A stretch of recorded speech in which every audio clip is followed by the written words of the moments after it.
and I am pleased to have Simone Brick on the show. How's it going? It's going well. It is. Thank you very much. Thanks for having me. It's a pleasure. I was thinking about doing an intro to set the stage, but I'm not gonna. Sometimes I just like to just jump right in. I That is met you when I was in Australia for Broken Open Bookstop, and I was just blown away by your story. Not just the quality of the human being you are, and the quality of the athlete you are, but how much you've overcome in just such a short period of time. So, had to have you on the podcast. Had to have you share your story. Thank you. Thanks for giving me space to do so. It kind of, I suppose, it changes things when you're able to share your story a little bit. It opens you up to a new world and a new sense of support. So it's amazing to be on here. Thanks. You're welcome. And it's crazy because there's so many facets to everything. There is this kind of inherent responsibility, right? When you've been through something, to stand in the light, to share it, to be hope that other people that are maybe struggling with it can do the same thing. But the process of doing that it's how you grow as a human being too. So it's like an act of self-preservation as well. Like the more times that I share my own story, my own struggles, as long as I'm connected to it, and I'm not just repeating the talking points, as long as I'm connected to it, the more times I share it, the more I learn about what I've been through. For me, 100%, and I totally agree with it. It's a win-win kind of situation, and I suppose the way I see it is, I am still it's still all fairly fresh in my mind, and I can't forget, and I can't let I don't want to forget the fact that for the amount of times I was in the struggle and seeing other people out of it and kind of saying, like, one day I want to be them, and then now that you're here, I just remember how many people are still in that situation, are still there, still struggling, and still living through that, looking for those pieces of hope. Yeah. And it's kind of funny in a way to hear you say that, because one of the things that is just so overwhelming to me, and I'm so glad, even though we were so pressed for time while we were in Australia, I'm so glad, pat on the back for me, I'm so glad that I took the time to have breakfast with you, and that was amazing, for a great vegan meal, but also because I would have walked away not realizing the depth of how much you've been through. And considering how old you are, you're like, what? 24. 24, and I look younger now than I did like 4 years ago. So, well, that's kind of cool. I'm sure we'll get into all that, but let's talk about what we briefly touched on before I started the recording. Your injury. So when I met you, you were actually on crutches. You came out to the event on crutches. Yeah, that was 5 weeks of those. So I'm glad I'm over that stage. But yeah, essentially I fractured my sacrum, which is a fun bone to fracture.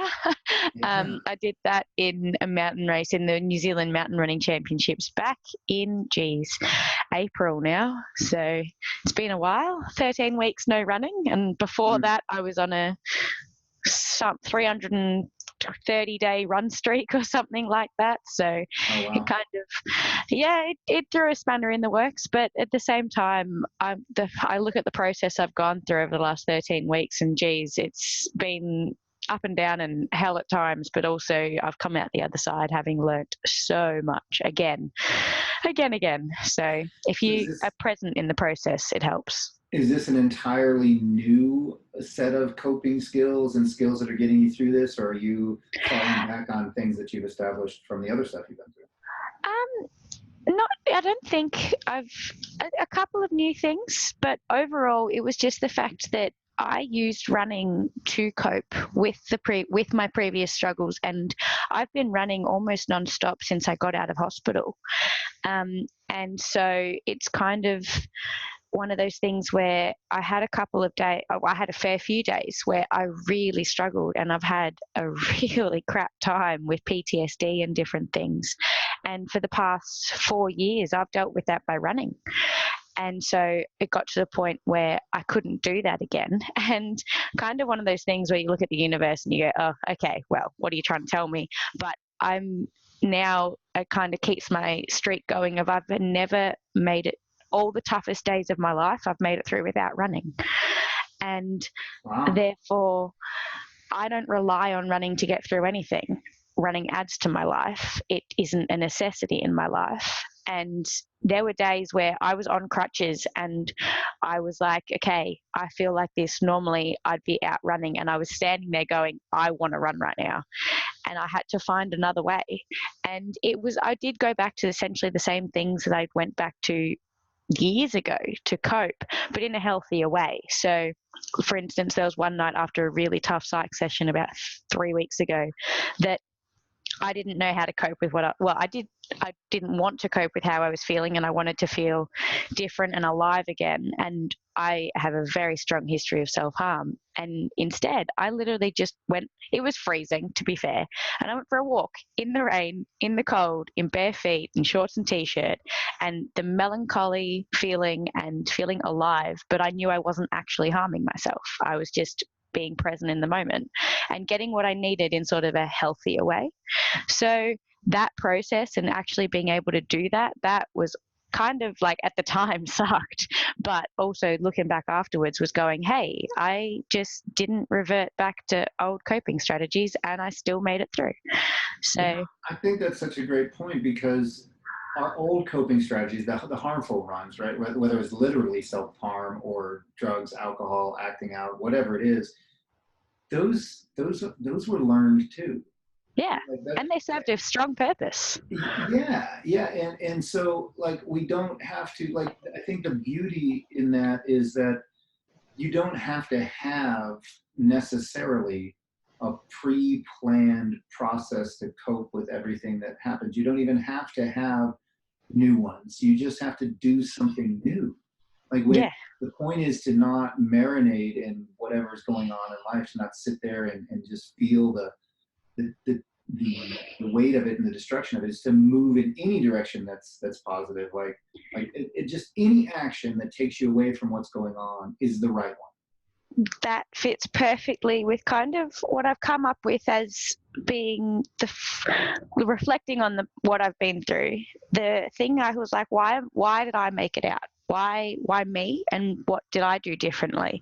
And it's kind of become a bit of a philosophy for me, in the fact that no matter where you are, just keep trying new things, because Yes. as long as you try something new, something has to change. And at times that may be for the worse, it may sometimes be for the better, but as long as you're doing something new, something will change. And as long as something's going to change, there's hope that tomorrow will be different.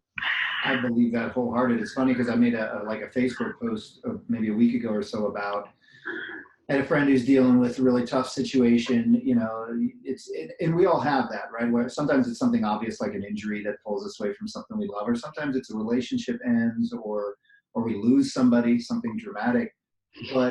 And we always get all this advice, you know, that has a lot of well intention behind it, but it doesn't have a lot of real thought behind it. A lot of times, you know, thoughts and prayers and Yep. wounds and all that shit. And I don't think time heals wounds. I think it's exactly the opposite of that. It's the lack of time that heals wounds, because when we get hurt, when we get devastated, when something happens to us, eventually it's the thought that we're running out of time that causes us to take an action and move away from it.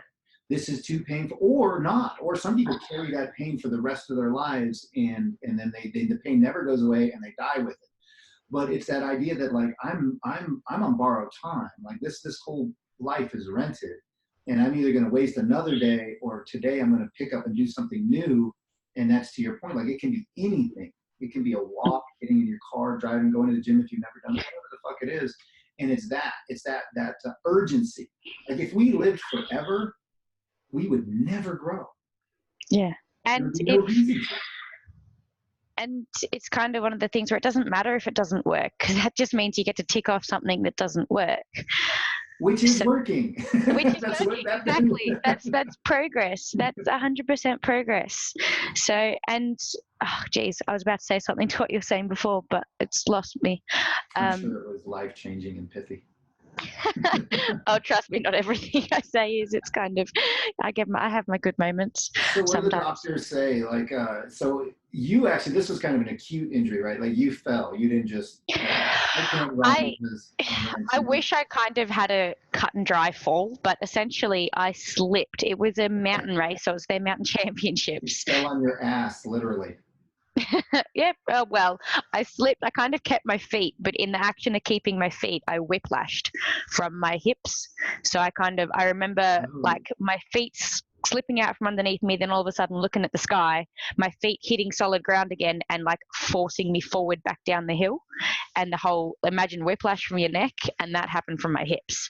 yeah. Um, and so I kind of was like, well, that didn't feel good. And I felt something kind of not right there, but I was still on my feet and there was 3Ks to go in the race, and adrenaline's an amazing thing.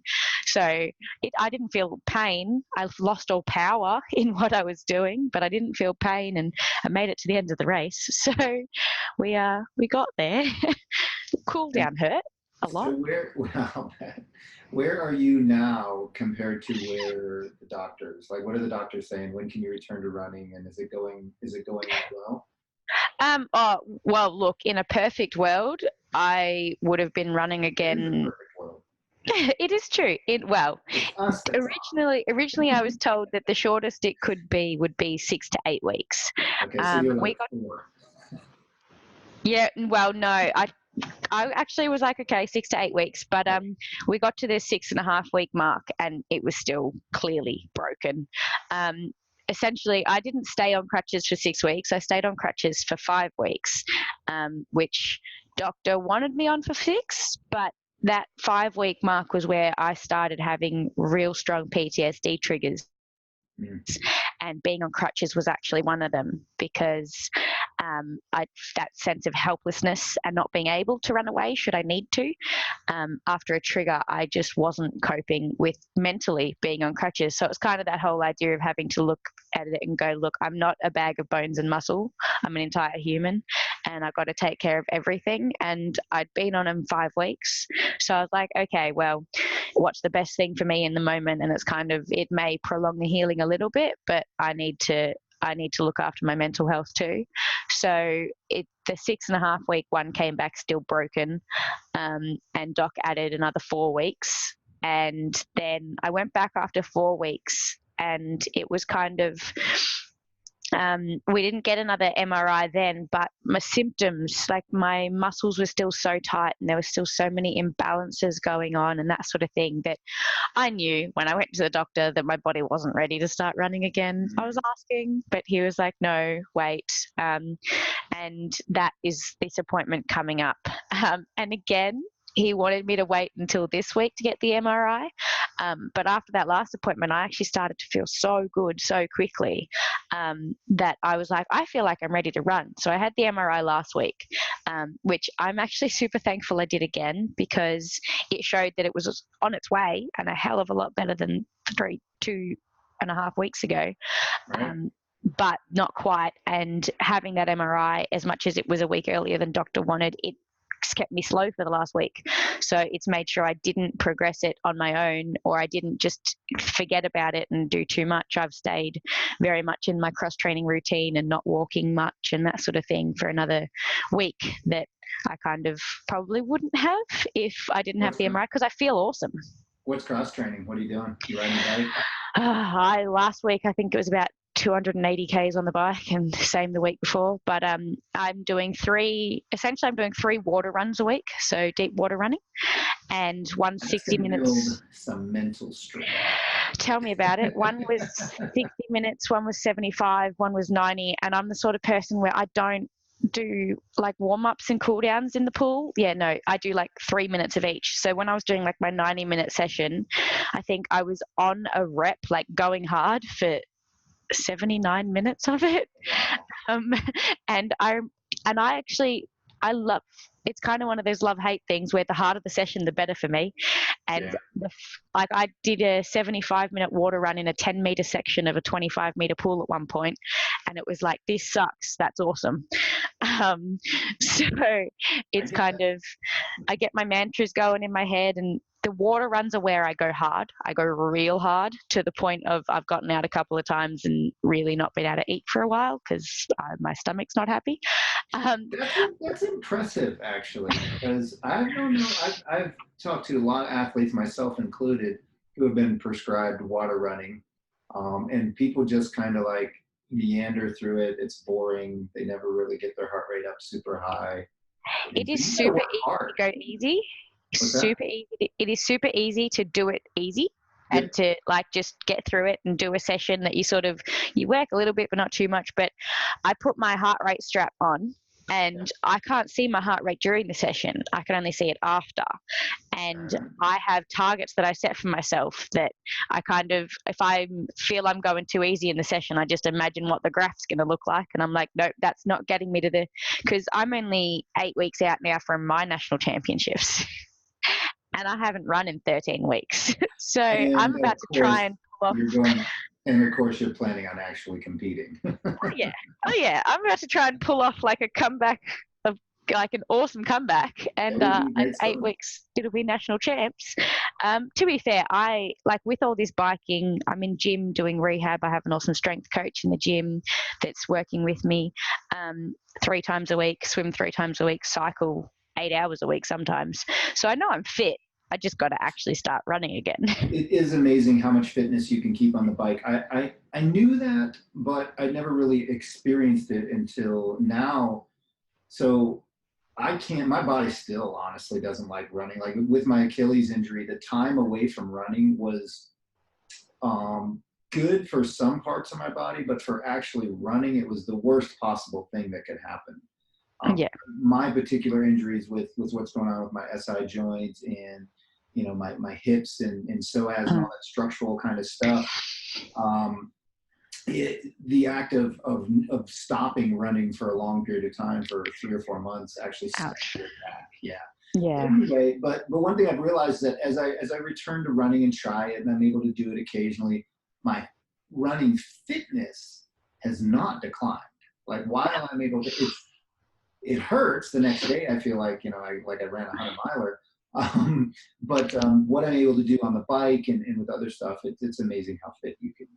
Yeah, and it's more like the neural fatigue and rewiring the muscles and that sort of thing. But I was actually super thankful in a way when I got this injury, the sacral fracture, because it was either a sacral fracture or I'd screwed up my SI joint and I'd done tendons and ligaments and that sort of thing. And I was like, oh, well, that would be worse because bones heal. Yes, mine's taking a while to heal, but it's hard to unload a sacrum, which is kind of the problem. And my fracture actually went across 3 bones, 3 of the sacral bones, rather than just like a small one. Mm-hmm. So it was bigger in the first place because of how much force went through it when I did it. So but doing the actual joint and tendons and ligaments, I feel like that would kind of haunt you for a while. It's been pretty haunting, but that's okay because I've been racing my bike and I've been really enjoying it. Oh, I've watched that. That's awesome. It's been awesome to watch. So you briefly alluded to this injury bringing you back into some places that brought back some PTSD and stuff like that. So let's just jump in. I don't know how you want to do it.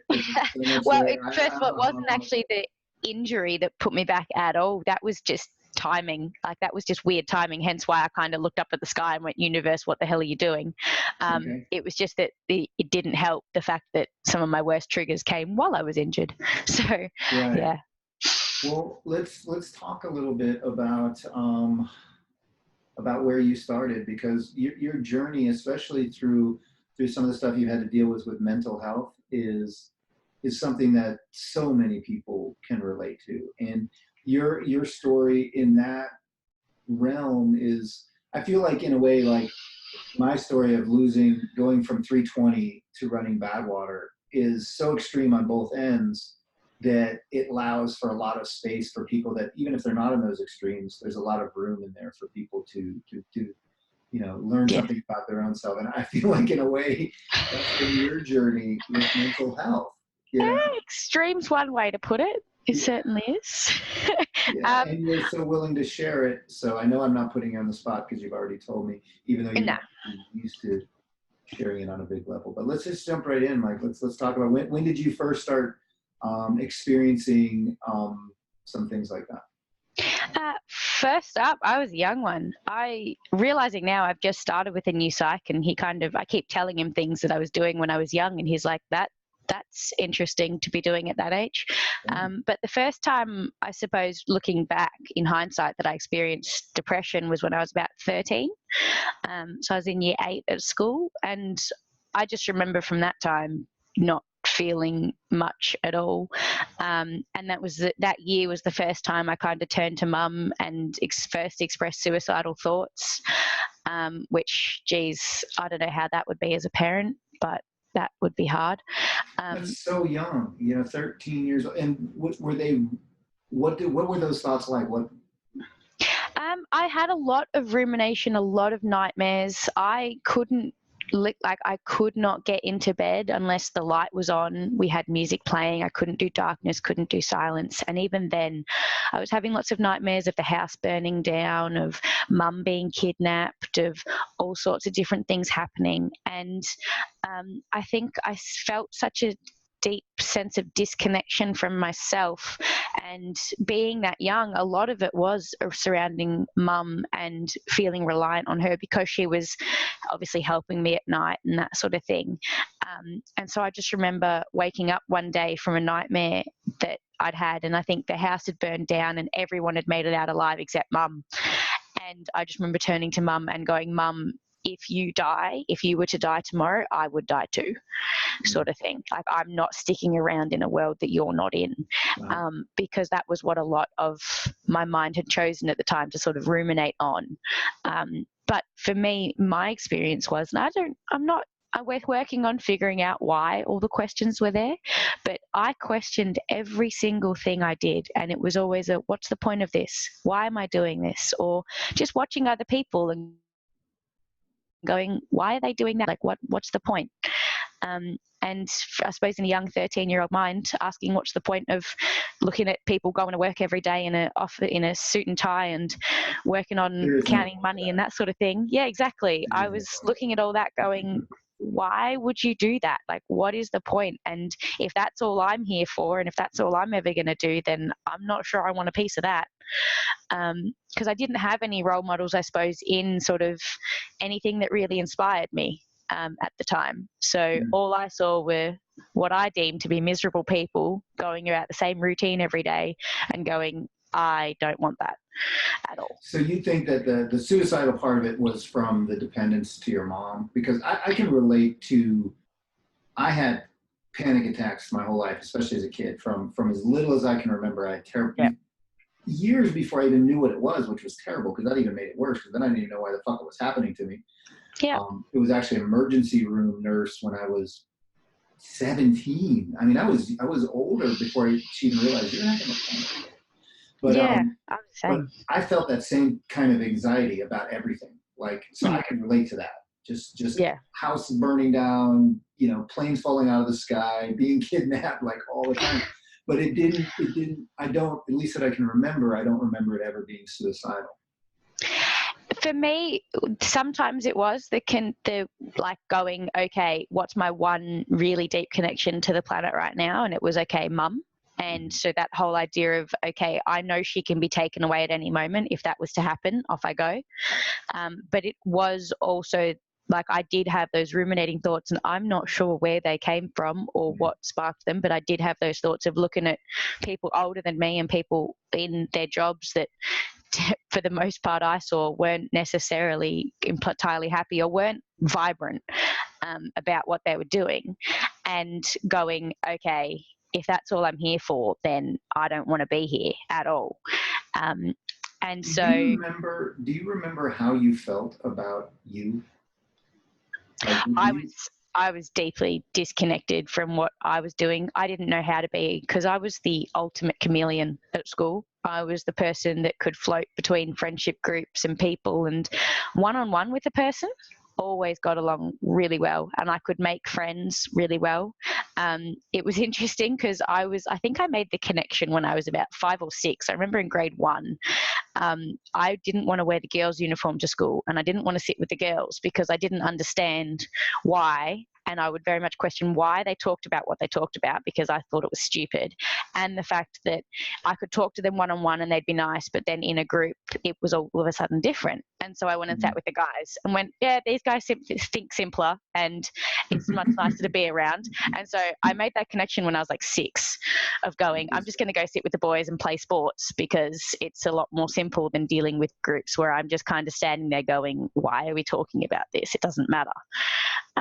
Which I suppose is, again, a fairly young age to make connections like that. And in high school, I went to an all-girls high school.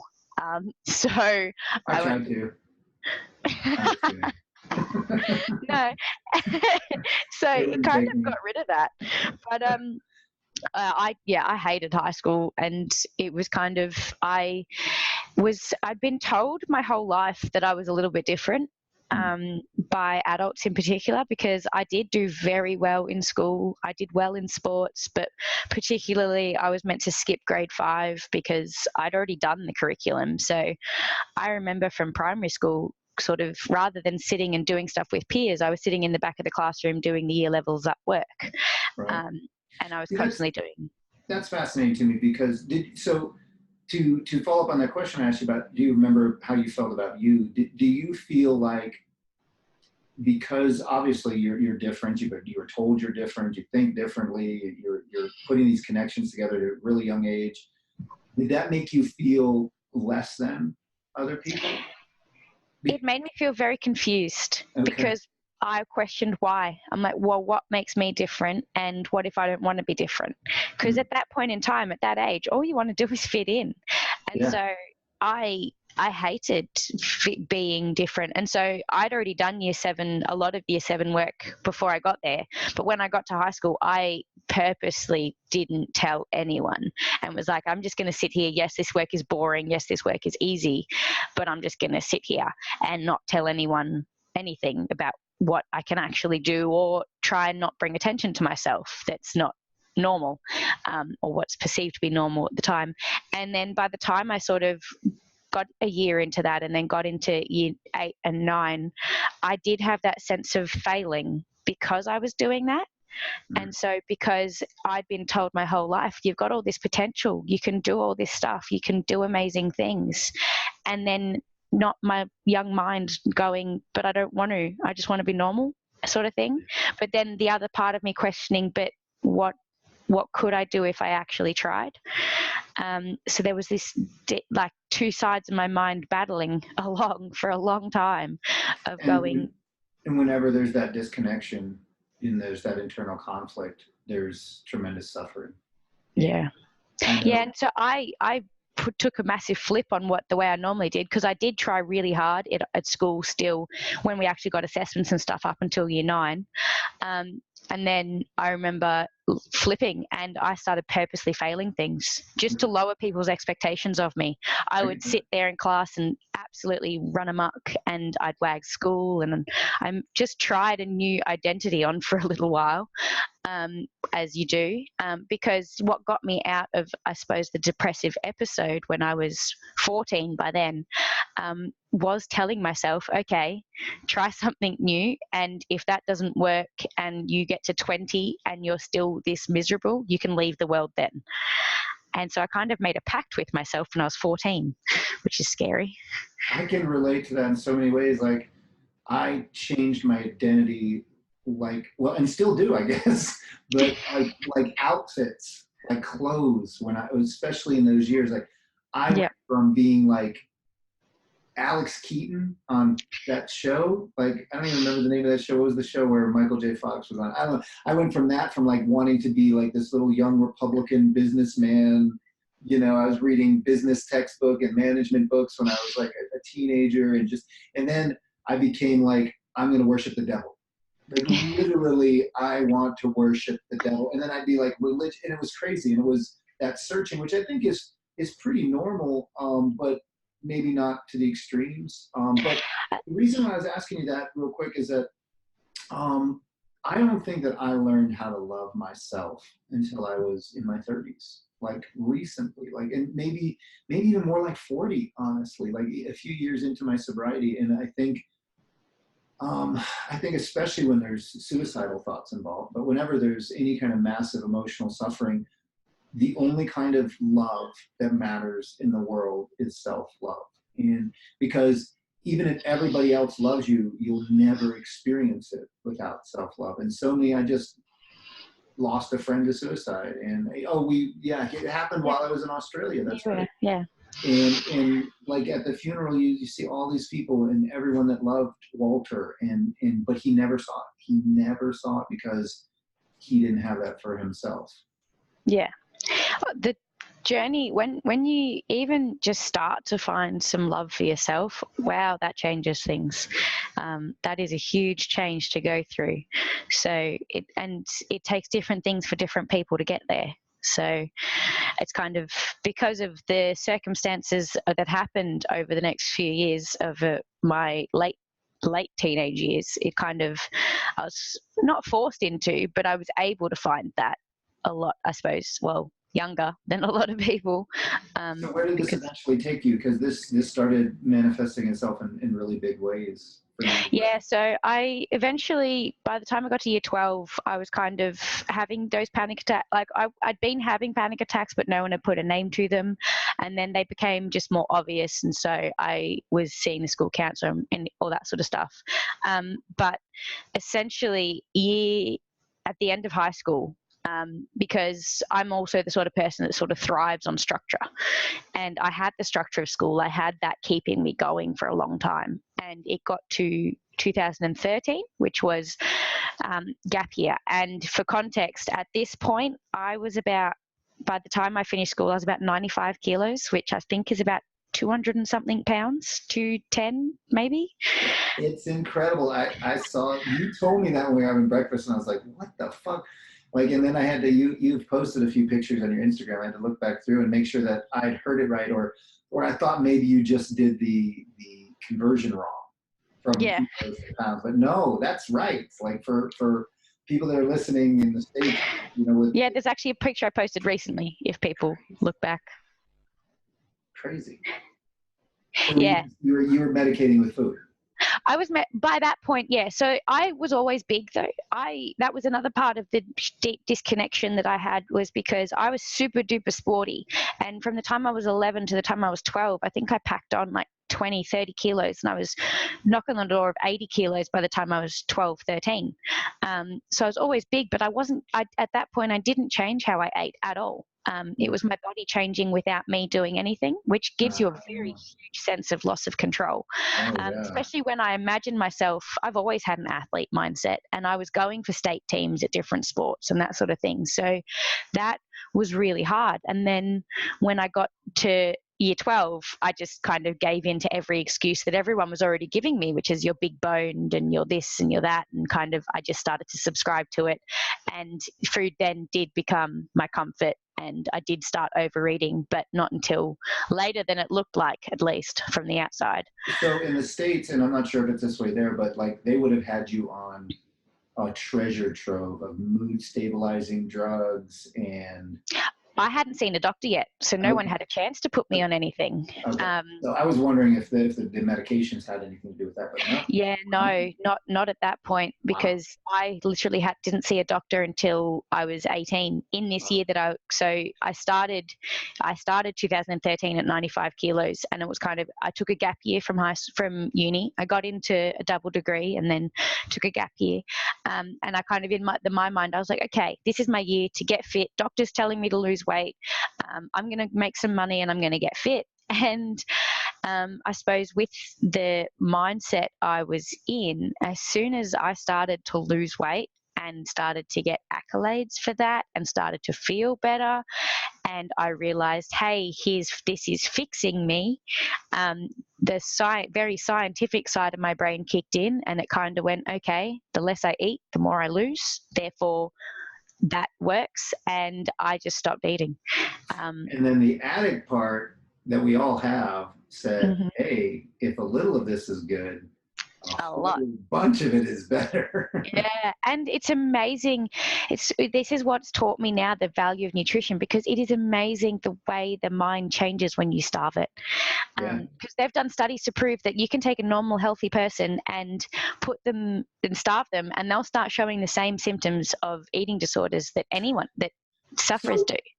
I have no problem believing this as an ultra runner, and I've seen what lack of fueling, even during a 24-hour period of Mm. extreme exertion with lack of calories, can make people crazy and hallucinate Yeah. and all kinds of shit.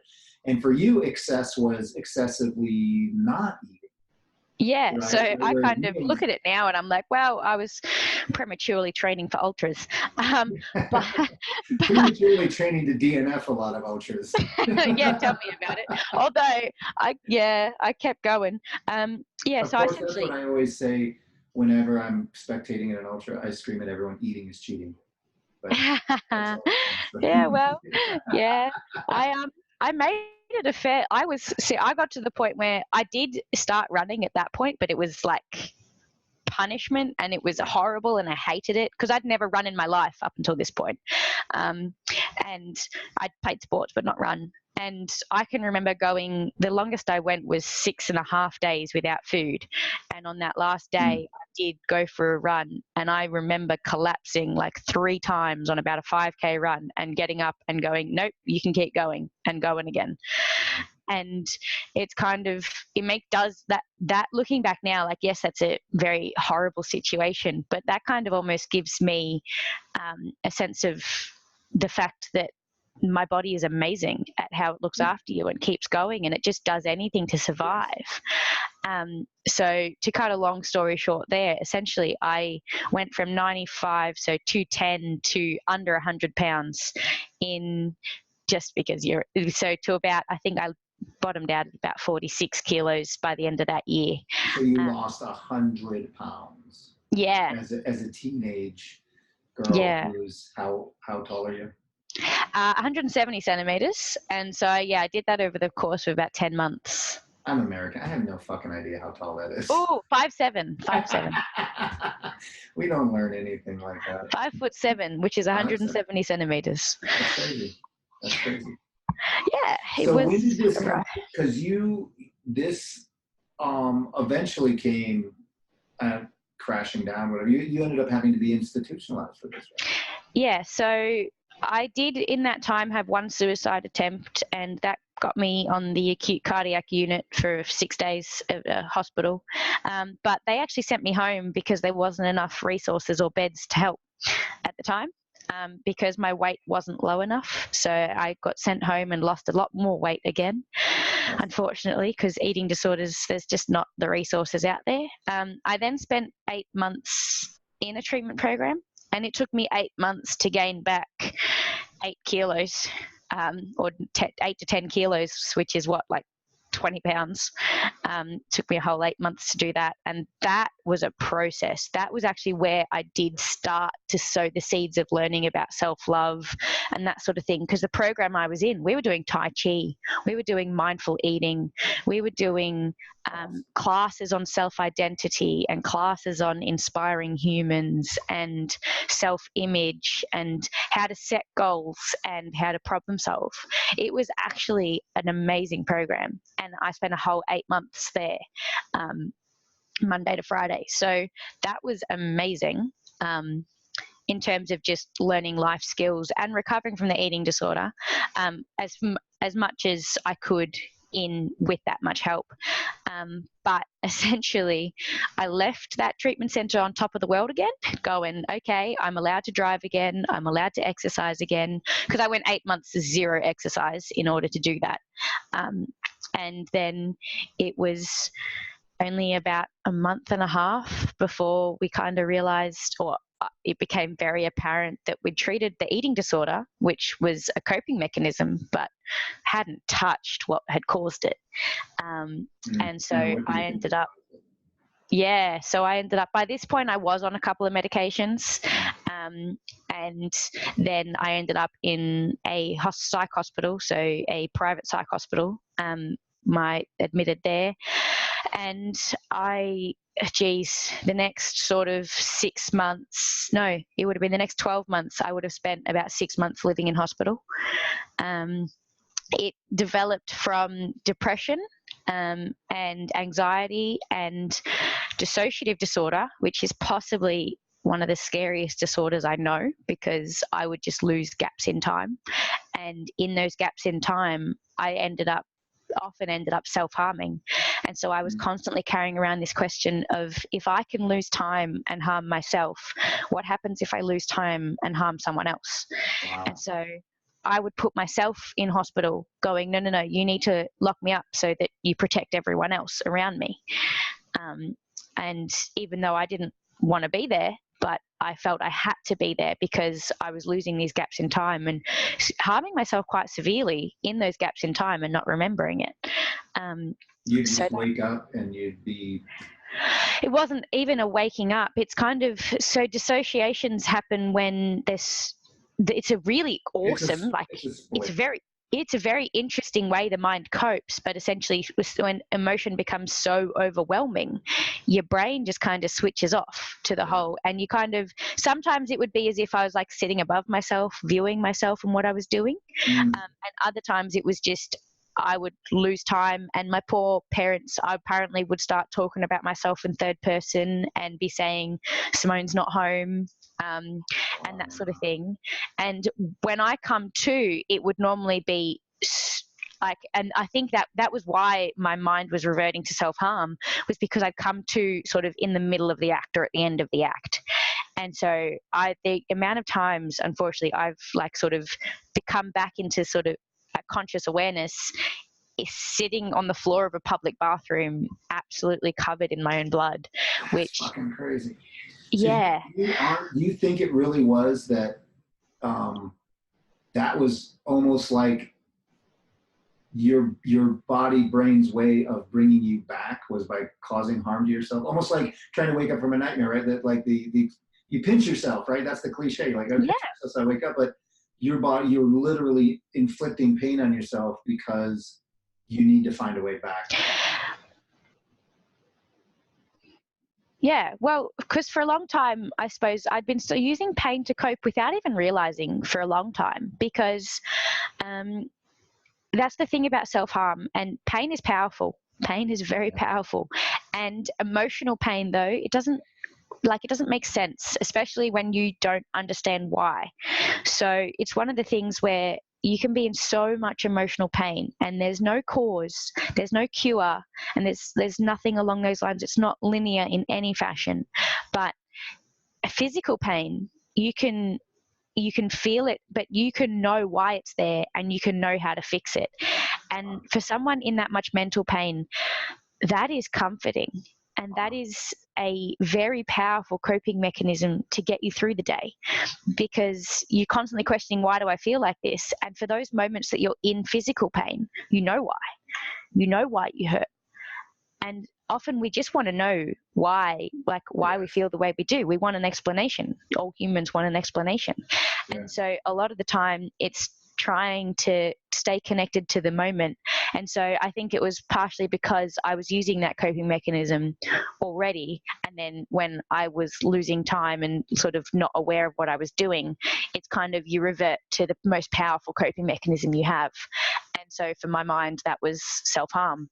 And that space is created from the fact that we're never taught that there is no reason for these things. Yeah, exactly. Or that it's wrong to feel bad. Or that it's wrong to feel bad. So it's unbelievable to hear you talk about this, because, you know, I know you, I meet you there, and I know you as this, you're vibrant and healthy, and you know, you look like an athlete. You are an athlete. We talked about healthy eating. We go out to a nice vegan restaurant. You know, it's all of these things that are in complete contrast to everything that everyone's hearing right now. So, like, how bad did it get? Like, what was the bottom for that? And then how do you go back? How do you get to where you are now? Well, the bottom was I actually had a full-blown psychotic break.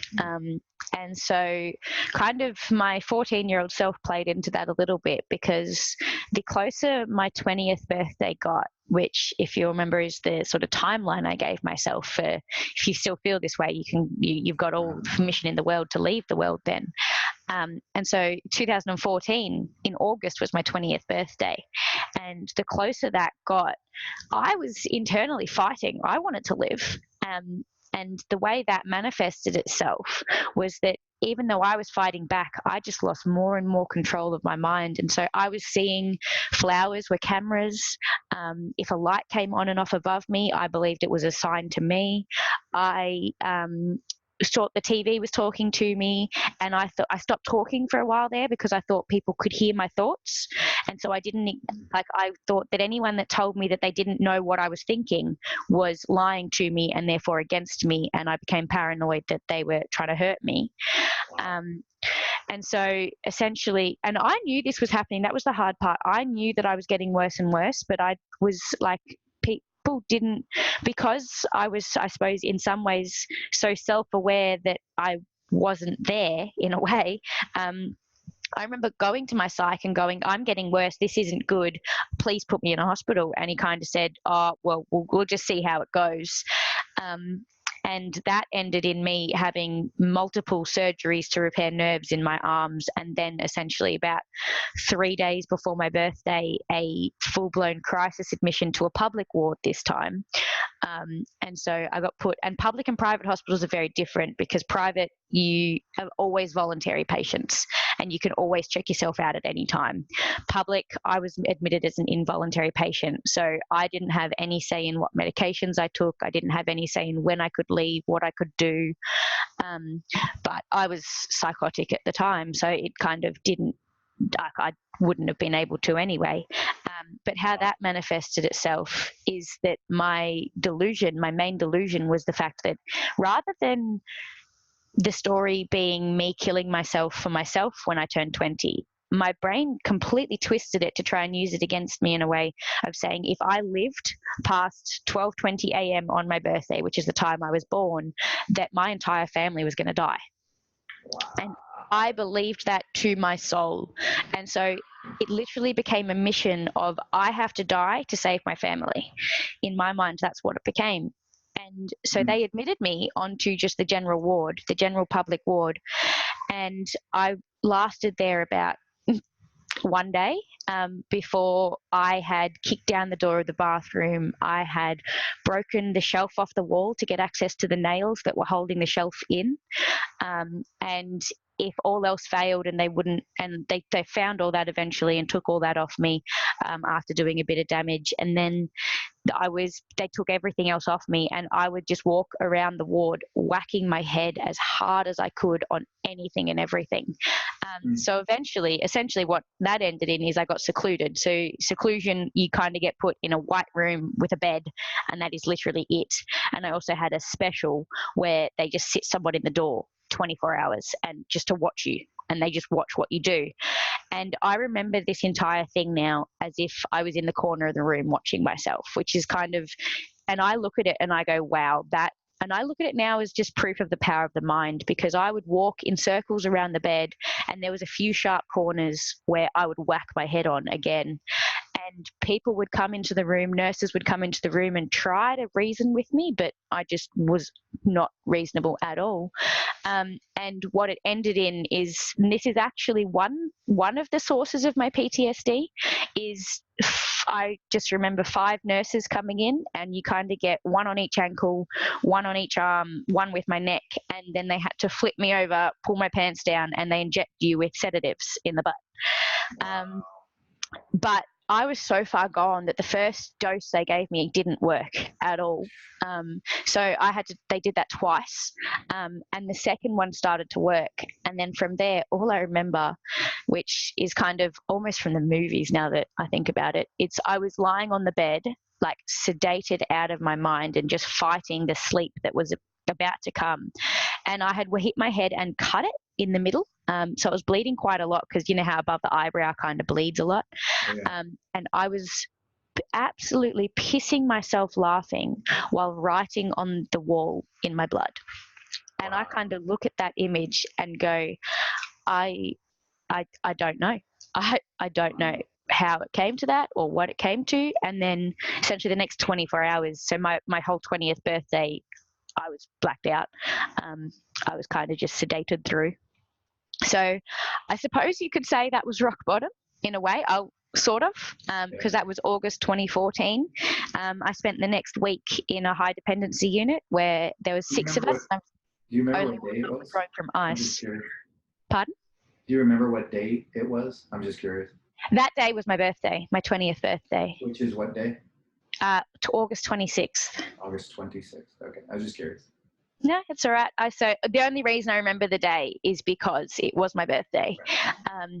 And so, yeah, I spent the next week in a high dependency unit with, 5 other people, all of whom were withdrawing from ICE. And they were amazed that I've never touched illicit drugs in my life. I smoked for a bit because that's an awesome coping mechanism, right? But I've never touched drugs, and I wasn't drinking at the time either. So I had a very short alcoholic career. It was, mine was short-lived. Mine was 6 months of drinking enough to last me 10 years. But from there, it was a slow process. I'm super thankful. This is the one thing I'm most thankful for is I connected deeply with a few of the people in that high dependency unit because we were all in such a dark place. But also I saw people there that were never going to make it out of the system. They were in the public system, they're in the high dependency unit, and they'd been in and out for 10 years. And I kind of looked at them, and then 5 or 6 days later, purely because my mum had essentially, she was living at home full time because she'd quit her job to become my full-time carer. So I got let out. And I got to walk out of that place. And I remember the fact of just walking out thinking some of these people never will. And that was kind of enough motivation for me to go, okay, fight. Even if not, in that moment I wasn't fighting for myself. I was going, fight for the people you just connected with, to show them that, and to show doctors especially that had written people off, to show doctors that just because we become psychotic and just because we lose control of our minds doesn't mean that we're never going to gain it back. And because people had given up hope on them. And I was like, no, because if I show them that hope's there, then you can't give up hope on anyone, sort of thing. So absolutely. Yeah. So I kept going from there and I tried to recover. And to be fair, I still lived another 6 months in and out of hospital. I had another 2-month stint purely to get off the massive doses of medication I was on. So I was on, I don't know if you know, Seroquel, quetiapine. Oh, sure. Yeah. So at that point in time, pleasant little things. Pleasant drug. At that point in time, I was on 1,500 milligrams a day. So I woke up and took 600 milligrams of a sedative antipsychotic, and then went to sleep with 600 milligrams of that plus 10 grams of milligrams of Valium plus 20 milligrams of temazepam. Wow. So I was addicted to benzodiazepines, and I was on ridiculous doses of antipsychotics, and I changed psych in the end because I was kind of like, I remember walking into my psych's office at the time and him literally looking at me in the face and going, Simone, this is fucked up. Right. And I was like, thanks for the vote of confidence there, psych. I'm not sure you're supposed to be telling me that. Aren't you supposed to help? And this is just out of curiosity. I don't know the answer to this question. It could be no. But did your plant-based journey, because you're 100% plant-based now, that's coming up. Yeah. Did that factor into you getting off the medications and things like that, or is that just later on? Not at that point in time because I had no idea about it at that point in time. So I got off the major doses of medication, and I actually had in the process of that, I had to go through acute withdrawal, like cold turkey off the benzos. So I had a solid 56 to 60 hour stint there of the full blown withdrawals. I've seen that up close. I know I've never experienced it, thank God, but I know what you went through. It's hell. Or at least I've seen it. I don't know what you went through. But. It's hell. You can't sleep. Everything hurts. It's just, I don't even know how to describe that. But I had to go cold turkey off them in order to have electroconvulsive therapy in the end. So I had electroconvulsive therapy in hospital, which is where they put you under general anesthetic, give you a seizure. And it works. Geez, does that work? And that saved my life in a very big way. Because I left hospital at that point only on an antidepressant. And for the next 2 years, that's when I started running. So I kind of got out of hospital, had ECT, and then went, okay, I've survived all this stuff. What's the hardest thing any person can do? And in my mind at that point, it was run a marathon. I agree. Yeah. So about 8 months after I got out of hospital and had ECT, I ran my first marathon. I did have another course of magnetic seizure therapy, which is currently in trials. Literally in the last couple of weeks lead into my marathon. So there's a great taper for you, having a seizure 3 days a week. But yeah, so essentially from there, it was a lot of upward trajectory because I'd finally found a psych that was on board with what I was doing. I got into a couple of research trials, and a year later I did get off. So in 2017 I got off every medication I had been on over the course of a month, and as I weaned off the medication, I weaned onto a plant-based diet. And did you go back to some of the things that were working for you in that first recovery stint with the mindfulness and the yeah, in moments, I'd always kept those. Okay. So I'd done some different therapies, dialectical behavior therapy, CBT, a few different things. And so as bad as it got, and there was a very acute time, for most of the 6 months or 6 to 8 months I was in hospital, I was very much still using those skills, developing those skills, learning different skills. And so the month I spent in hospital weaning off the last part of my medication, I really was using all of those as a way to do it. So I would wake up and it was cold shower every morning. It was then a plant-based breakfast. It was then yoga. And at this point in time, I put myself in hospital. I asked to be in hospital to give myself the space to do that. And that was, August. That was actually, I spent the 4th birthday in a row in hospital. So that was in August of 2017. And that was almost my last admission. So I was admitted a few times last year just for TMS top-ups, which is magnetic stimulation again, because I've gotten into all sorts of acupuncture and different therapies which have done amazing things for me. None as much as running though, or a plant-based diet. So they're kind of the foundations of what have gotten me to where I am now. And geez, I was told I was going to be institutionalized for life. I was told I was never going to get off medication. And then if you had told me within 3 years I'd be running to the level that I am and eating plants, because I was similar to you, I think I would walk around saying, oh, veganism is a glorified eating disorder and I don't understand how people can do it, and I need my bacon and eggs. And this was even after recovery from my eating disorder. I spent a long time not vegan. The last thing to go for me was meat. So it was one of the things where I told, okay, give yourself 30 days, see if this works, and you can always go back to how you are. And I haven't gone back at all. I never will. Do you think, for me, I similarly, I didn't find plant-based until after I'd lost the weight, after I'd gotten sober, all that. Yet, I don't think it's revisionist at all to say that I don't honestly know that I would have been able to maintain it, at least maintain it with the same level of peace if I hadn't found the vegan part of it. Because for the 4 years I had where I had still maintained the weight, food was still a struggle. I'd found a way to make it work, but it fucking sucked. Yeah. You know, and it was work, and now it's not. And I've been able to go through extended periods of time where I can't train, injuries and things like that, without really sure, as a formerly 320-pound person, I still have some voices that come up and say, oh my God, you're going to gain the weight back. But it's so fleeting, it's so fleeting. And I think that's the advantage of the plant-based diet for me. Do you feel like what would happen could you go back? I could.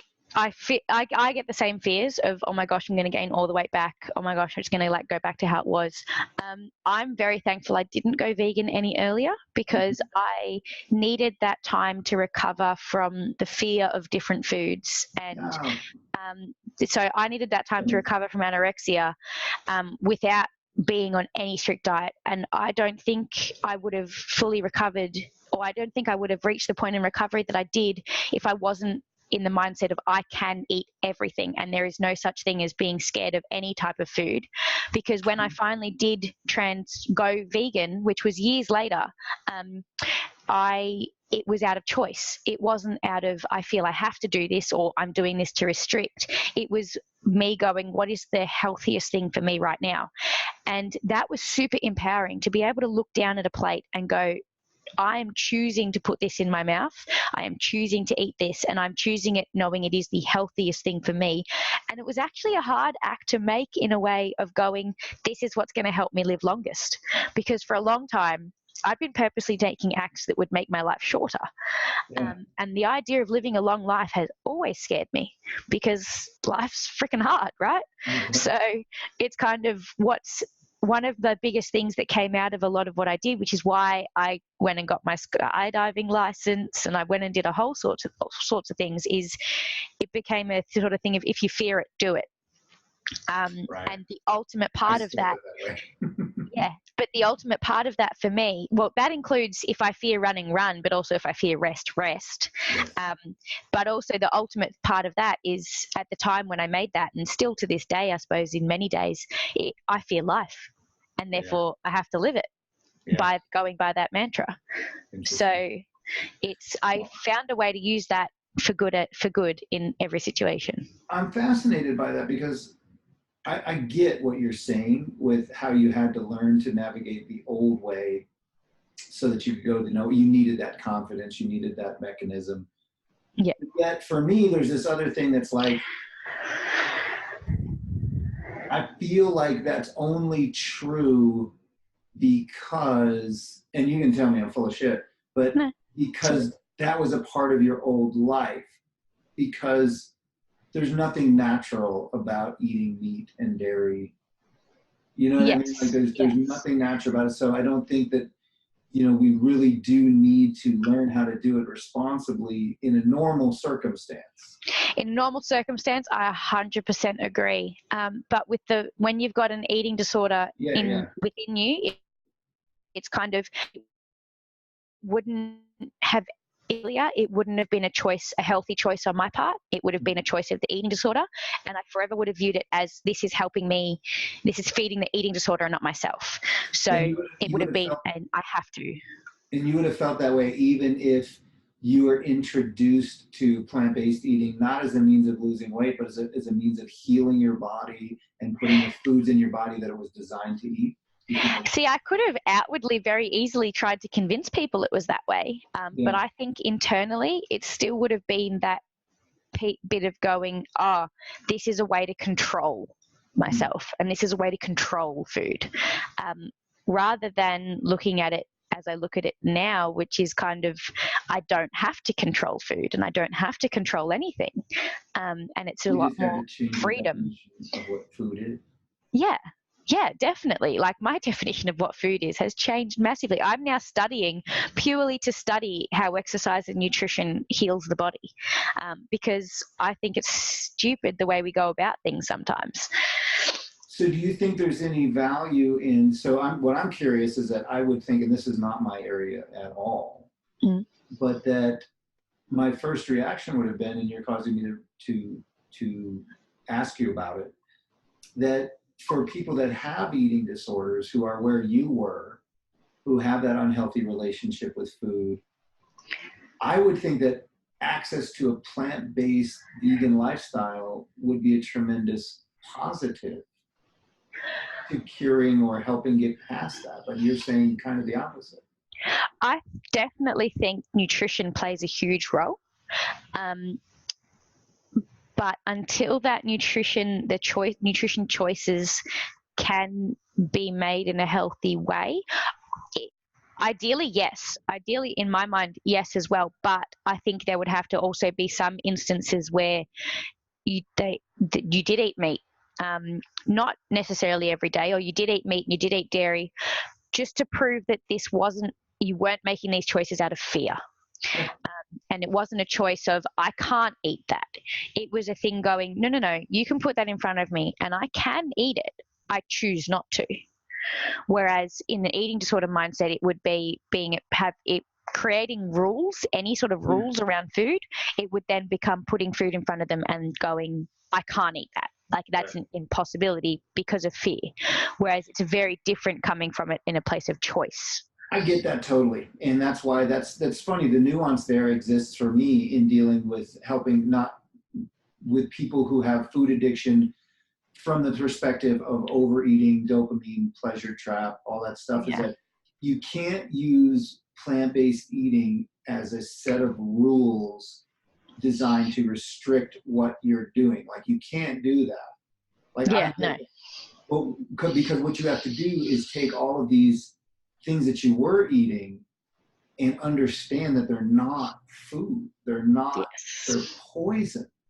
You know, and that doesn't even mean that you necessarily have to abstain forever, but you have to, the next time you choose to eat that, it has to be from an entirely different perspective. Like it's not food, it's not a treat.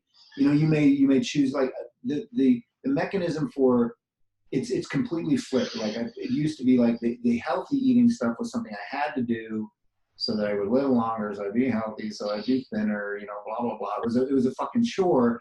And then eventually I could go, oh, now I can eat this real food, the stuff that I really want to eat. And that's totally flipped. That's totally coming from the opposite direction. Right.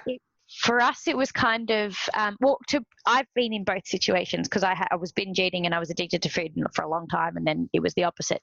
And coming from that opposite direction, you can't have the view or say that anything's poison, because then it becomes fear. So when I was in that 8-month treatment program, we had a food challenge.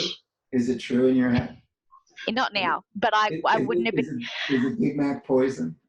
Yes, in my mind now, but I wouldn't have been able to reach that in a healthy way at the time. So you have to start where you are. Yeah, exactly. Right. So we did do things in that treatment program where they took us to Macca's, and we had to stand there and order Macca's and eat Macca's, and they took us to Subway. They took us to all sorts of different things to challenge. McDonald's. Oh. Sorry. McDonald's. They took us to McDonald's. They took us to Subway, all different sorts of places, to prove to us. It makes sense.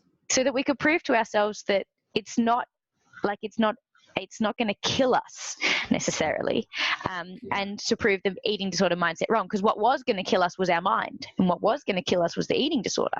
But that food was less poisonous than the eating disorder thoughts. In a similar way, I don't, and I could be wrong, you know, I only have the prism of my own experience, but in a similar way, you know, I feel like my relationship with all of this stuff, running, weight loss, it had to go through the process it went through for me to get to where I am now. Like I couldn't have approached running the same, or I don't know, I hate to use words like couldn't, or it seems like it would have been difficult for me to approach running with the same perspective I have now early. The obsessive part of running, the fact that I had to do it and that I needed to find whatever way to get leverage on myself to complete that task was part of killing the beast. Right? Yeah, that's powerful. Where I was in a peaceful place where I have to be able to not be able to do it and this and that. But early on, I needed to go to war. I needed to wake up and not want to run and figure out how to fucking run anyway. Yeah. And now that was success then. That would be failure today. Yeah, I see what you mean. See, I'm thankful for the fact that because the time it came at, running, like I was maybe in a session for 3 months back in the day when I was eating disordered, but then I spent a long time not running again. And when I came back to it, it's always been a sense of freedom for me. Mm-hmm. And it's been the thing I've actually protected the most. So I've done everything in my power to not get injured and to not overdo it, no matter how much it looks like I run a lot when I run, and I do. Yeah. But I know I recover really well and I feel good. And it's not a matter of forcing myself out the door to do it, because every time I go out for a run, I want to do it and I love it. And the freedom that it brings and the power that it brings is very different to what it may look like, where people are like, oh, you've just swapped one obsession for another. I'm like, no, I found a love and I found a passion, which is a very different. And I know on the outside it looks the same, but it's coming from the inside. It's a very different feeling. And so it's all that's what about I'm actually. Yeah, exactly. And I'm going to be interested to see what it feels like coming back to running now after a long break off, especially having been through what I've been through in the past few months, I suppose, and now with the new psych and everything, and doing more internal work that I've kind of put off for a few years. Because, yeah, I do that too still, even though it's hard. It's kind of, you do avoid it at times. I needed to create space and time and a life away from hospitals and away from treatment, but I've kind of just re-entered treatment because the body has an amazing way of reminding you that you're still harboring or still holding a lot of tension and stress. And that for me, that was coming out in panic attacks and whenever I got PTSD triggers and that sort of thing. So it's kind of, I'm going to be very interested to see what my relationship with running is like when I'm finally allowed to do it again, hopefully in a few days. Yeah, it's cool. I mean, it's a tremendous gift that you have to be able to navigate what you've been through in your life, and you have to eventually figure out. It's ugly in times and it's clunky at times, but eventually you have to figure out with how to be at peace with whatever's happening. And yes, but that doesn't mean that, like, similarly, I didn't know if I would ever box again, especially because of boxing that I tore my Achilles. And I think that the first time I did it, and the first time I ran, which was in Australia, the first time I really ran on my Achilles on a trail, I said goodbye to that maybe I'll never run again, and made total peace with it. But when it came back, it was this kind of beautiful gift of like, oh, I might have a few more experiences with this. And I think that's the beauty. That's what Buddhism has taught me. That's what sobriety has taught me, is to understand that everything is impermanent. Yes. So that I can say goodbye to it, but I can also enjoy every unexpected moment that I have with it, understanding that I don't know how long.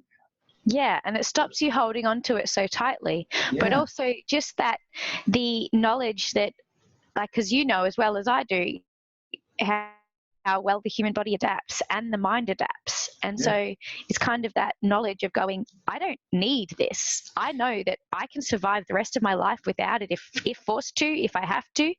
And therefore that thought on its own allows you to be thankful for it constantly, because you know it's not I have to do it and I can't survive without it. And you don't have to cling to it when it comes back. No, so it's kind of... It might be coming back for a week. Yeah. When I got injured, I clung to the routine and I clung to the mindset that I had, which was the athlete mindset and that sort of thing, until things should hit the fan again and I needed to let go of that. But I didn't actually cling to the act of running. Right. So it's kind of, you'd learn a lot along the way. And I'm looking forward to being able to deal with a lot of the pent up things I've got going on, like not deal with it, but release it through running again, because that's the most powerful release I know. But at the same time, I think what you said, I'm sorry, I didn't mean to interrupt you. No, it's all right. Delay there. You learn a lot along the way. Yeah. You do when you can. Yes. Because I went a long way without learning anything. And I think that that's what growth is in its most essence and pure form, is just learning. It's just understanding, being open and awake to what's happening. And that just that act of being awake and trying to learn what you can from what's happening ensures growth.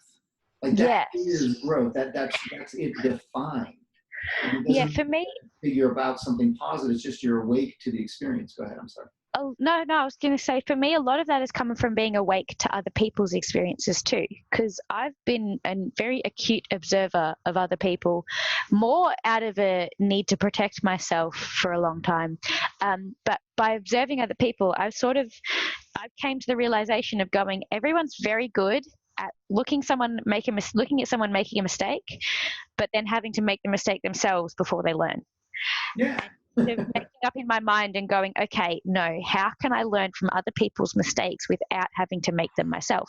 Now, some you're always going to find a way to make it yourself anyway. Yeah, but I was gonna say, I don't know. a lot of growth and a lot of things I've tried to do are do the things that I see people that have already made the mistake do to fix it and implement them before I get there, which sometimes feels stupid. And people actually, because I remember back when I started running and I would look at what the elites were doing and what people were doing. And here was me coming the back of the pack or mid pack, and especially at the Athletics Victoria races or like the competitive races, I was coming a fair way back. But in my mind, I was an elite. And so I was doing all the stretching, I was doing all the recovery, I was doing all the nutrition things. And people would look at it and go, why are you taking this so seriously? And I'm like, well, you've got to think like an elite before you can become one, right? And if it's keeping them where they are, surely it's the path to get there as well. And people would kind of look at it and go, oh, that's a bit odd, that's a bit silly. And I was like, and then a year later, I was classed as an elite in one sort of discipline at least. So it's kind of, well, it works. So as long as it works, it keeps you going. That's so important and so beautifully put. Like, who's to say, like, you're not an elite based on what, right? Because I actually had a very similar thing. Someone close to me say that to me when, like, you know you're not a professional athlete, right? And I'm like, I know no such thing. Exactly. I know no. Who knows? Yeah. Go for it. And like, I look at my first marathon as a complete ignorance is bliss run, because I didn't know how to pace. I didn't know how to train. My training was horrific, but I went there on the day and all I knew was that I'm standing on a start line. It's a start line I've been preparing for 16 weeks or so, and therefore I'm going to race. And I took off and I hit every PB from 5K onwards. And if someone that was a long-term runner looked at that and went, and you asked, like, how do you pace a marathon? No one would say start out sprinting, right. But it paid off massively because I got to sort of 35K, and yes, I have a different relationship with pain to a lot of people, but also I didn't know that I should be slowing down either. So in my mind, it was like, no, I can hold this pace. It's what I've trained for. So no one was telling me, oh, you're going to hit the wall. I didn't know what the wall was. I didn't know that I was meant to be eating a certain amount or drinking a certain amount. And I actually found myself in first place of that race. It was a very small race. It's okay. But going, oh, okay, so that's all right too, because no one told me I shouldn't be. Yeah. So it's kind of, if you don't take on the ideas of the people around you, you find you have a lot more freedom to explore what you can actually do. 100%. It's something I work on with my coaching groups all the time. That first of all, you are an athlete. The fact that you are training your body, training for a race, doing all these things, that makes you an athlete. You might not be competing for an Olympic gold, but 100%. You're an athlete. And then everyone that belongs to the group that you want to be a part of, whatever that is, whether that's the top 3 podium, the top 10%, or just people that finish races, whatever it is, the group that you are not a part of now, that you want to get to, every single one of those people had a period where they had to have the audacity to believe that they belonged before they actually were accepted. Yeah, so every expert was once a beginner. That's it. You have to. You have to have that audacity to believe you belong and that you can do it and that you can figure it out. And that's the most important thing, taking the step forward from that perspective. Not, I'm going to try it, see how it works. That's how you get your face kicked in. But tell me about it. Until I figure it out. No, yeah. You just kind of, and it's like sometimes it fails and it goes, okay, that way didn't work, try again. Totally. So run down if you can. Thank you for sharing that. I mean, it's just so unbelievable to see you and to know you and to think of you going through all that. And thank you for sharing it. Thank you for standing in the light for other people and being so open and honest about it. And if you can just kind of like give us a quick rundown on like what your running accomplishments are, because you are actually, I know you're too humble to say it yourself, but you're a very accomplished runner who hasn't been running that long, but you've already had so many success. Yeah, sort of. I kind of lucked into it, I reckon. But yeah, so last year, the first sort of major thing that happened was I was making my way through. I came fourth at states in the steeplechase last year, so the state championships. But a week later, I raced a mountain race for the first time, and it was my first time on the trail. And that was sort of I think it was a 22K with 1,200 up and down. And I won that one. And in the process of winning that, I won a sponsorship for Solomon and Sunto. So I now run for Solomon and Sunto, and they have been amazing to me. But that created a whirlwind of events where I then 4 weeks later competed at the Australian Mountain Running Championships and won those. So I became the Australian Mountain Running Champion for 2018. From there, I picked up a second at UTA 22. And then the next major race that I did was World Championships last year in Andorra for mountain running. And I have unfinished business there because that did not go to plan at all. And good old getting sick while traveling was the bane of my existence at the time. But I came 44th at Worlds, which I was super happy with on that day because I crossed that line with absolutely nothing left in me. And since then, I've won a few races that people in America would have no idea about because they're little Aussie races. But I also won the race that I did this injury in. So when I broke my back with 3Ks to go, I did actually win that. So that was the New Zealand Mountain Running Championships back in April. And now I've got our national championships coming up in 8 weeks. So if I can pull off a bit of an awesome comeback, I'm hoping to go back-to-back champion. With the view of competing this year at World Championships, which are in Patagonia in November. So, well, normally I might say that sounds stupid, but I think that that's within the realm of possible. I might pull it off. Yeah. It wouldn't be the hardest thing you've done. No, nothing ever running will be the hardest thing I've done. Although I'm kind of interested because I obviously, in my mind, the only reason I haven't done ultras so far is because, I haven't raced an ultra so far, is because I have an amazing coach that actually is making me build up slowly so I don't break myself constantly. I think that's smart. Still broke myself, but we got a while into that. So I haven't raced an ultra yet, but my dream races are things like Leadville and Hard Rock and UTMB and the Spine and Tour de Chance and all those fun ones. So I purely because I want to see where they take my mind. I know where my mind can go on its own, but I would love to see where they take my mind and how I can use the same skills I did to get through a lot of the hardest parts of my life to get through a really long race. I'm like itching at the bit to get there, but coach will keep me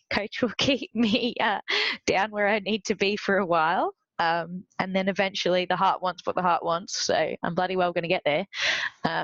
First, you'll see how fast you are, and then you'll see how long you can go fast. Yeah, well, I suppose that was another incredible thing of I subscribed to that mindset of going, I can go a long way, but I can't go fast. Yeah. And then I picked up this coach and he was kind of like, no, you can go faster. And I was like, no, I can't. I don't know how to sprint.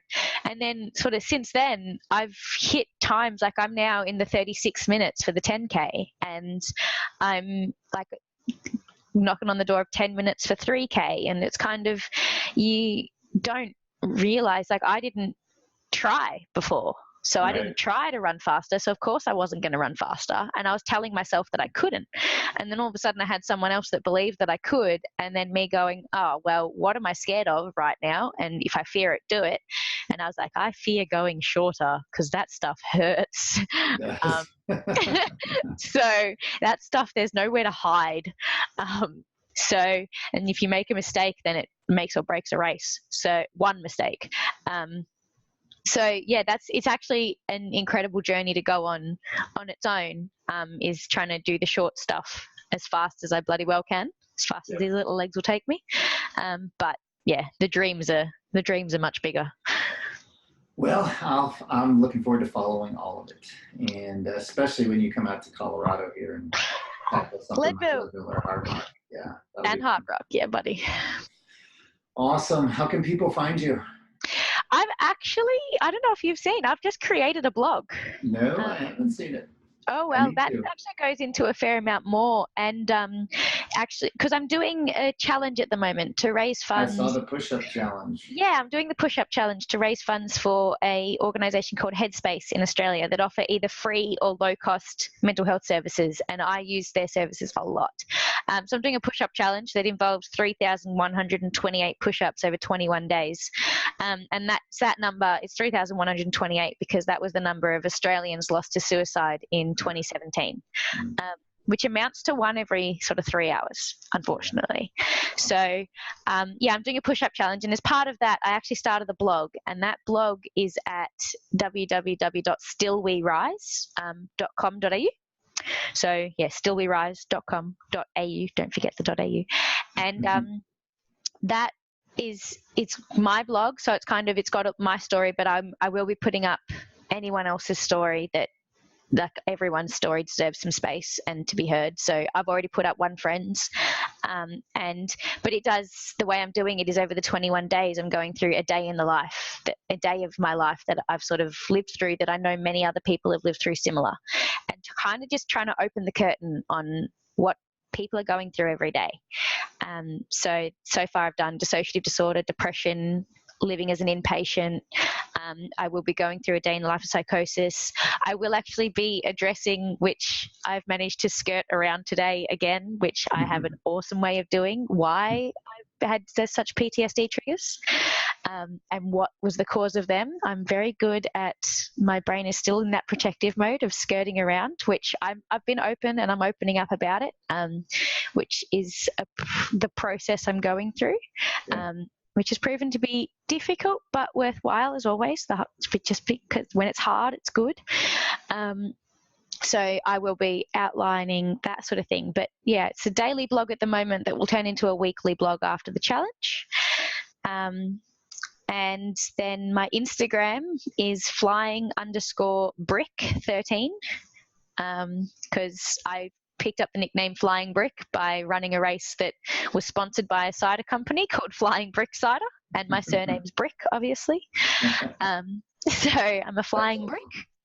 Well, don't feel bad. I have a feeling that you and I could we could do 10 2-hour podcasts. And I would happily, because to be fair, the process of learning how to deal with PTSD and the process I'm going through with my psych at the moment, it really could take up a whole nother conversation, because it's all about learning how your ingrained beliefs, but ingrained coping mechanisms from childhood follow you through in different ways, and trying to sort of open the light on what PTSD is and how it manifests in your body with the amount of stress that it causes, because especially mine is from different sexual assaults, so from different people, so it's kind of a process, but well, I feel like I've taken up a lot of time.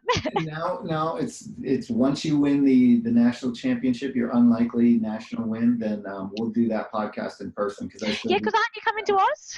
I don't know. Maybe. I want to, but we'll see if it works out. But well, if you do, I've got plenty of other vegan places I can show you. Yes, I'm looking forward to that. They're just as good as the one we went to. That was an amazing one. Yeah, well, they're all pretty good. Awesome. Thank you so much for coming on. I'll put your blog in the show notes and everything, and just recommend to everybody to follow you on Instagram and to check out what you're doing. Yeah, if you're after a lot of fake Instagram account posts, then don't follow me. It gets real. So yeah, if they follow mine, they know. Yeah, good. Yeah, yours is very real too. Awesome. You're the best. Thanks for coming on. I just want to remind you guys, if you're listening, that if you're struggling with addiction, reach out for help. Don't do it alone. I'm sure a lot of this stuff has probably struck a nerve with you. And if you're in that place where it seems really dark and it doesn't seem like it can get better, that's not real. It might seem real, but it's not. Reach out. Shoot me an email, david@wearesuperman.com, or just talk to someone near you that's close to you. They'll probably be a lot more understanding than you think. So that's it. Have a great day. Make a great day. And I will catch you guys soon. Awesome. Thank Love you. it. Thank Awesome. you. I'm gonna shut this off. Yep. So that it doesn't go too long over. But you're amazing. You're amazing too. Thank you for everything you do. You're and welcome. check out my blog. You'd really like it. I will. We'll see you. Yeah. See you soon. Bye, Simone. Bye.